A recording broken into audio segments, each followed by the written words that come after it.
एक ऐसी लड़की जो कि अपने घर वालों को कहती है कि जब मैं खेत में गई थी तब मुझे वह पास वाले अंकल दिखाई देते हैं।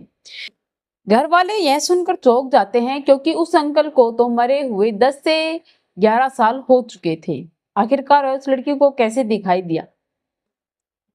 चलिए दोस्तों, जानते हैं कि इस कहानी के पीछे असली वजह क्या है, असली कहानी क्या है। नमस्कार दोस्तों, मैं Priyanka Yadav crime movement channel पर आप लोगों का हार्दिक स्वागत करती हूँ। आशा करती हूँ आप लोग खुश होंगे, स्वस्थ होंगे, अपना और अपनों का ख्याल रख रहे होंगे। आज की जो हमारी कहानी है वह बड़ी ही इंटरेस्टिंग है, पूरी सुनना, आपको बहुत अच्छी लगेगी। जो लड़की थी वह अपनी माँ से कहती है कि माँ, मैं खेत घूम कर आ रही हूँ। माँ कहती है कि ठीक है बेटा, तू जा, घूम के आ।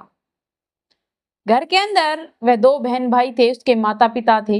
जब लड़की घूमने के लिए खेत में चली जाती है, सुबह सुबह का वक्त था, लड़की घर पर आती है और बड़ी ही घबराई हुई थी। माता पिता पूछते हैं कि बेटा क्या हुआ? तो लड़की बताती है कि ऐसे ऐसे मुझे पास वाले अंकल दिखाई देते हैं, वह मेरा हाथ पकड़ रहे थे, मुझे कुछ कहना चाह रहे थे। माता पिता भी चौंक जाते हैं, उसका भाई भी चौंक जाता है क्योंकि उसकी अजीब अजीब हरकतें होने शुरू हो गई थी। माता पिता पहले तो विश्वास नहीं करते, लेकिन उसने एक रात उसके कमरे से बड़ी ही अजीब अजीब आवाजें आ रही थी। जब माँ ने ध्यानपूर्वक सुनने की कोशिश की, कुछ समझ नहीं आया। माँ ने दरवाजा खटखटाया। जब भी कोई न बोलने के कारण माँ दरवाजा खोलकर अंदर चली जाती है और अंदर जाने के बाद जब देखती है कि लड़की निवस्त्र थी और लड़की बेहोश थी। लड़की को हॉस्पिटल ले जाने के लिए कार बुलवाते हैं, कार के अंदर उसे बैठाकर हॉस्पिटल लेकर जाते हैं।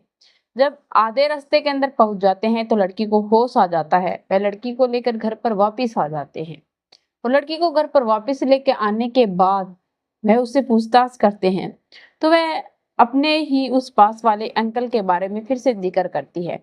माता पिता अब बहुत ज्यादा घबरा जाते हैं। वह यह सोचकर डर रहे थे कि अब न जाने क्या होगा।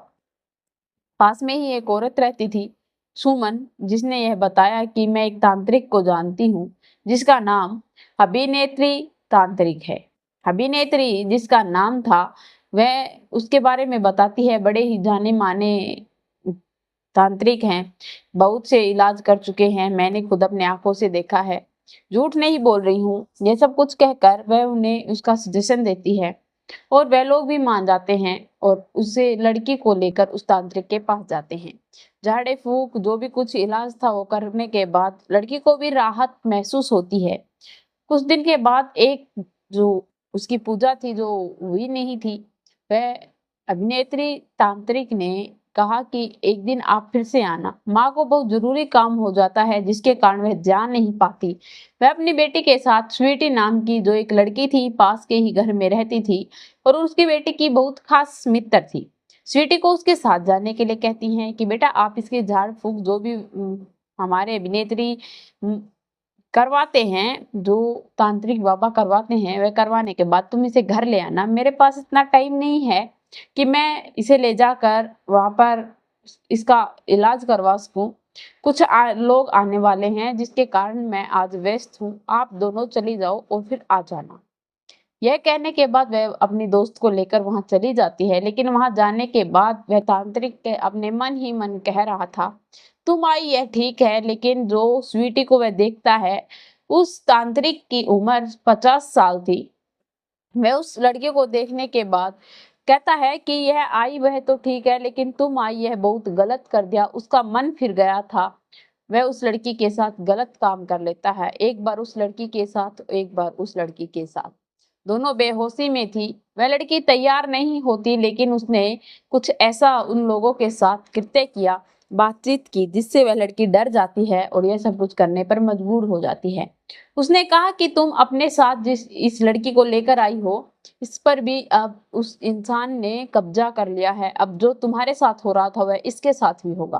वह लड़की डर जाती है। वह कहता है कि अगर तुम्हें इससे छुटकारा चाहिए तो तुम्हारे लिए भी मैं एक पूजा करूंगा, तुम्हें मेरा साथ देना होगा। लड़की तैयार हो जाती है क्योंकि वह डर चुकी थी और जब वह पूजा करता है तो सामग्री के अंदर कुछ ऐसी बेहोशी की जो दवाई थी वह मिला देता है। धुआं होने के कारण लड़की दोनों बेहोश हो जाती है और उसका फायदा उठाकर वह यह सब कुछ करता है।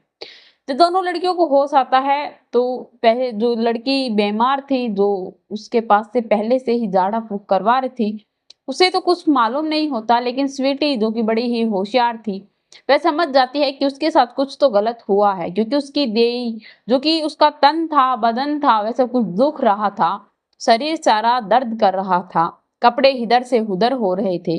वह देखकर समझ जाती है, लेकिन उसके पास कोई ठोस सबूत नहीं था। वह अपने घर पर आने के बाद भी ऐसा कुछ बताती है। ऐसे ही 3 महीने गुजर जाते हैं। 3 महीने के बाद लड़की को के बारे में पता चलता है। जो उसकी फ्रेंड, स्वीटी की फ्रेंड थी, उसको बारे में पता चलता है कि यह लड़की प्रेग्नेंट है। यह सब कुछ तब पता चलता है, लड़की बेहोश हो जाती है। उसे के बारे में जब घर वालों को पता चलता है, डॉक्टर बताते हैं, तो वह घबरा जाती है। वह लोग तांत्रिक के पास जाते हैं। वह लड़की कहती है कि शायद वह रात को मेरे सपनों में आते थे, मेरे साथ गलत काम करते थे, यह उन्हीं का ही बच्चा है। वह चाचा जी ही मेरे साथ ये गंदा करते करते थे। यह सब कुछ सुनने के बाद वह उस बाबा जी के अभिनेत्री तांत्रिक के पास जाते हैं। वहां पर जाने के बाद वह भी यही कहता है कि हाँ, ऐसा हो सकता है, क्योंकि वह खुद बचने की कोशिश कर रहा था।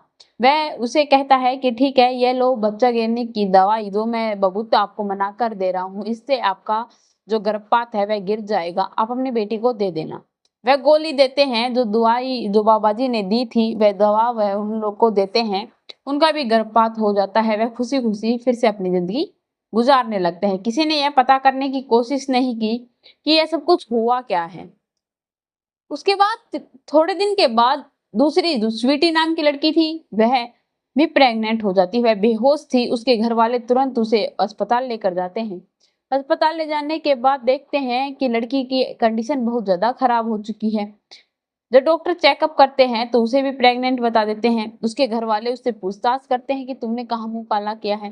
तो लड़की अपने माता पिता से कहती है कि मैंने कब से कह रही हूँ कि उस अभिनेत्री तांत्रिक ने मेरे साथ गलत काम किया है, दुष्कर्म किया है, लेकिन आप लोग हो जो कि मेरी सुन ही नहीं रहे।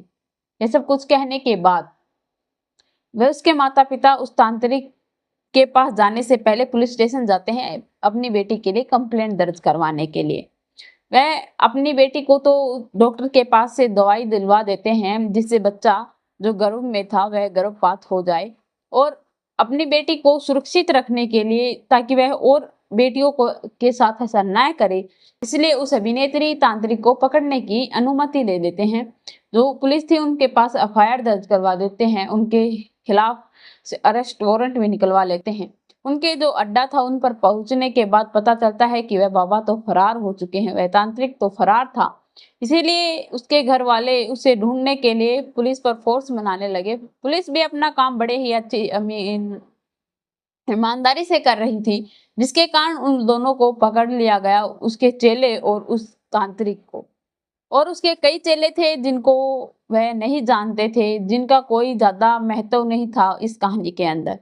वह लोग दोनों को पकड़कर पुलिस स्टेशन लेकर आते हैं और पूछते हैं कि तुमने न जाने कितनी लड़कियों के साथ ऐसा कुछ किया होगा। वह कहता है कि नहीं सर, मैंने ऐसा किसी के साथ नहीं किया, बल्कि मेरे लाइफ में ये पहली लड़कियां थी। मुझे जो ये स्वीटी नाम की लड़की थी ये बहुत पसंद आ जाती है और मेरे मन में लालच आ जाता है, वरना मैं किसी को यूं ही बबूत या कुछ ऐसी दवाइयां बनाकर देता रहता था। अपना रोजगार खोल रखा था, अपना एक कमाने का ढोंग जो रचा हुआ था, जो मेरा बहुत अच्छे से चल रहा था। यह सब कुछ कहकर वह पुलिस को चकमा देने की कोशिश करता है, लेकिन पुलिस बड़ी ही सतर्क थी। वह उसे गिरफ्तार कर कर उसको सजा दिलवाती है। उसने एक नहीं बल्कि 2 रेप किए थे और एक जो छोटा बच्चा था उसकी हत्या भी की थी।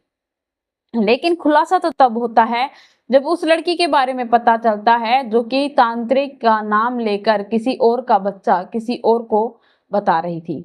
उसी के पास के घर के अंदर एक लड़का था जिसके साथ उसका अफेयर था, उसी के साथ उसने मुंह काला किया था और उसी का बच्चा था। बहुत सी गोलियां लेने के बाद उसका गर्भपात नहीं होता, इसीलिए वे उस चाचा जी का नाम ले लेती है, उसके बॉयफ्रेंड, और उसकी यह मनगढ़ंत कहानी थी।